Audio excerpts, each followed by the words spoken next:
देखिए, ये आरोप नहीं है, ये सब कुछ जो है मीडिया के सामने हम रख चुके हैं।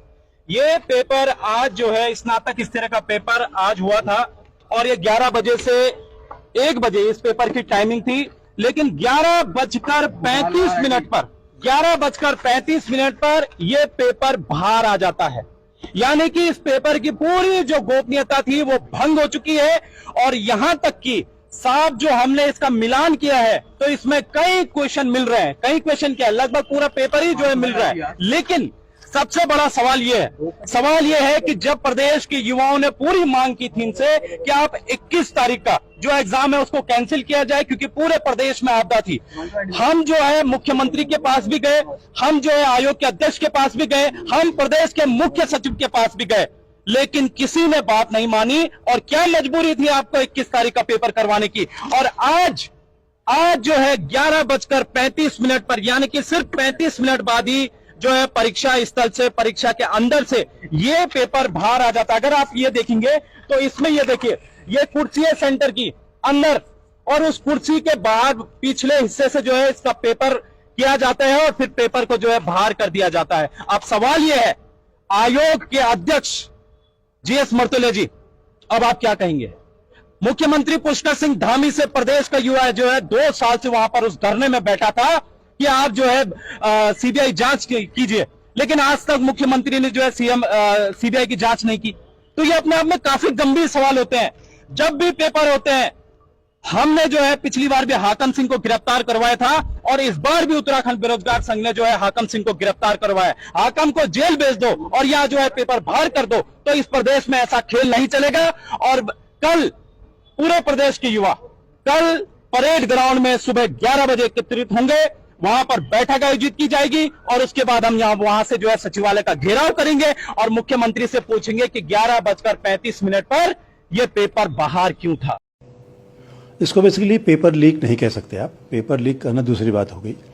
ये बेसिकली किसी सेंटर से 3 पन्ने बाहर निकले हैं जो क्वेश्चन पेपर का, तो उसमें ये है कि क्योंकि बाहर आया तो हो सकता है कि और जगह चला गया हो, किसी ने सॉल्व कर दिया हो, उनकी मदद कर दी, इस तरह की चीज़ें आई हैं।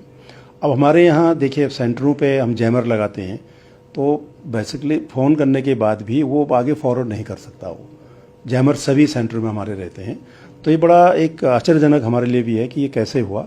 इसके लिए हम लोगों ने भी एसएसपी देहरादून को और एसटीएफ को चिट्ठी भेज रहे हैं कि तत्काल इसकी जांच करें, और हम भी अपने स्तर पे जांच कर रहे हैं कि किस सेंटर का है और ये कहाँ से हुआ। और मतलब पूरे पेपर लीक नहीं कह सकते, लेकिन हाँ क्वेश्चन पेपर से अगर पेपर बाहर आए हैं तो चिंता का विषय है, उसमें हम तुरंत लोग उसको देख रहे हैं। सर आगे इसमें आप क्या इसमें कार्रवाई करेंगे, और जिस तरीके से ये चीज़ें जो हुई हैं इस पर क्या नहीं, हम अपने कमीशन स्तर पर भी काम कर रहे हैं, बैठे हैं हम लोग काम कर रहे हैं, और एक डिटेल इन्वेस्टिगेशन के लिए हम एसएसपी देहरादून को और एसटीएफ को चिट्ठी भेज रहे हैं।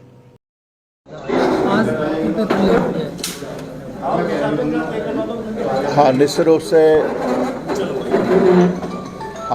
हाकम सिंह जो नकल पेपर लीक मामले में प्रमुख अपराधी रहा है और जिसके खिलाफ पर्याप्त सबूत भी रहे हैं, जिसके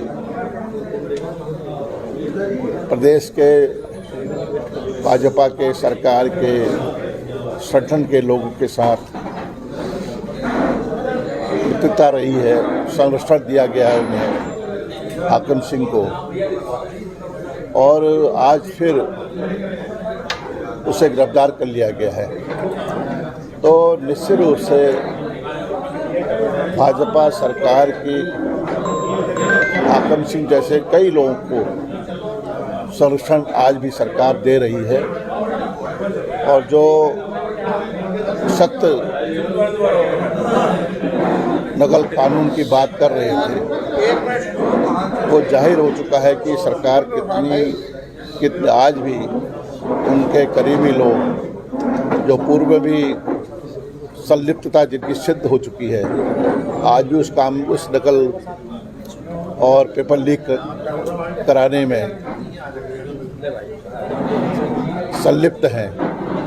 और उन्हें गिरफ्तार कर लिया गया है, लेकिन अपराधियों के हौसले बुलंद है और मैं कह सकता हूं कि सरकार का आज भी पूरा सर्वेक्षण इन लोगों के पूरा सर्वेक्षण है और सरकार का वरदहस्त है।